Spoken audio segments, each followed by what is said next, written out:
Good morning, everybody. Uh, I figured I'd take a second to explain how jobless claims can be low, while at the same time the labor market can be very weak under the surface.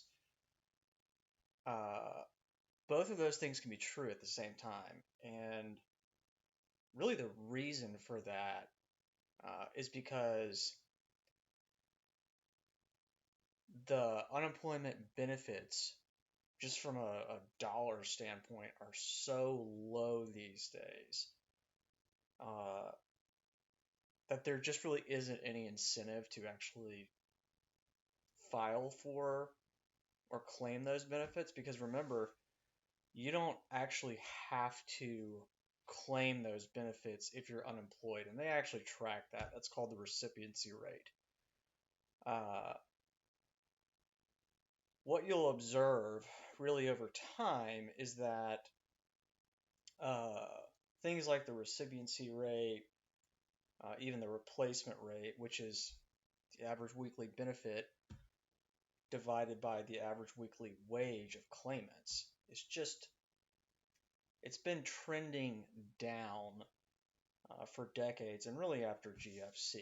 So um, I just wish more people were kind of aware of all of these metrics that they like track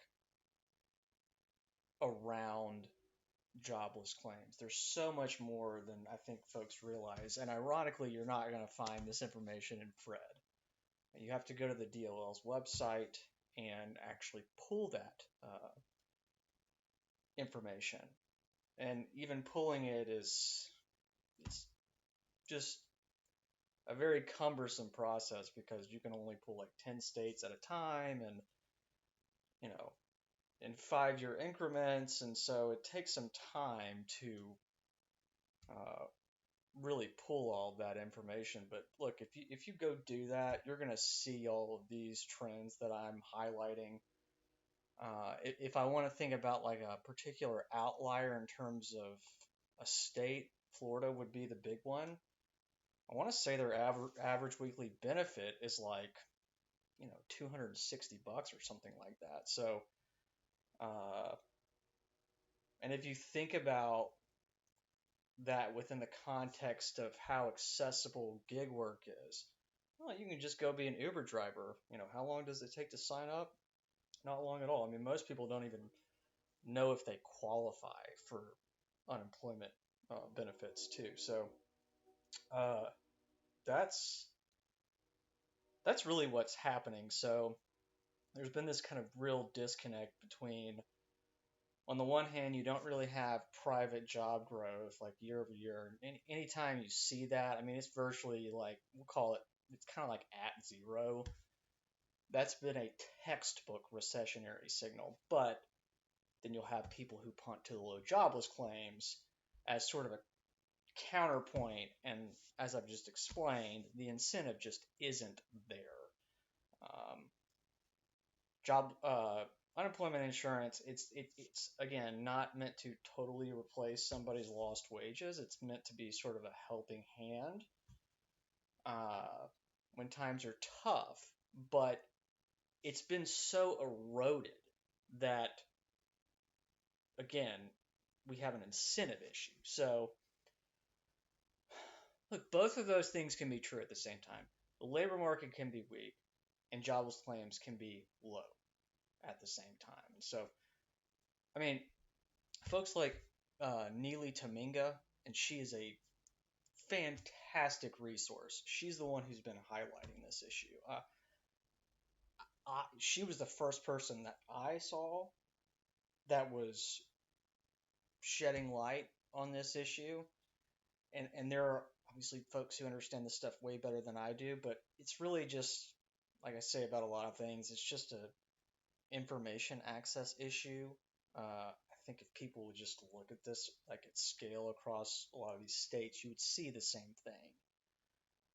So, I mean, look, we just need to have an open and honest conversation about this stuff.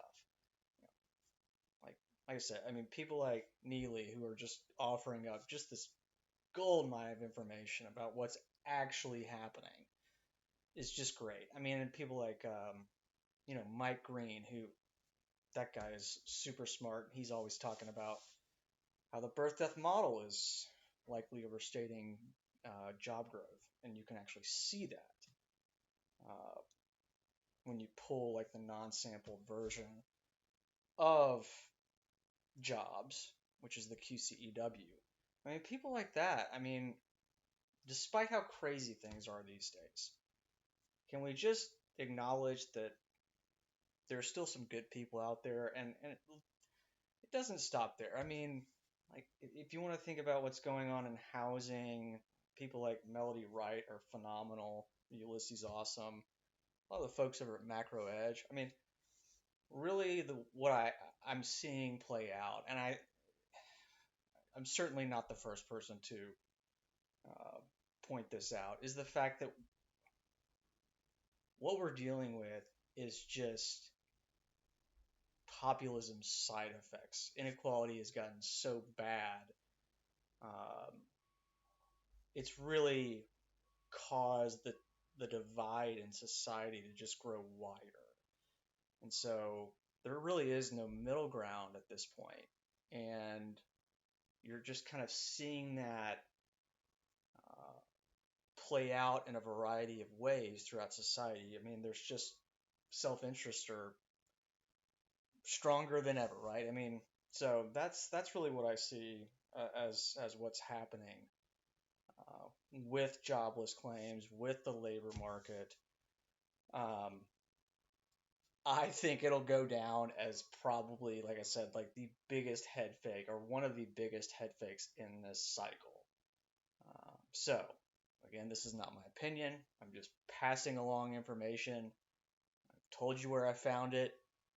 Uh, but look, you're going to see the same things that I'm alluding to if you do a proper scaled analysis.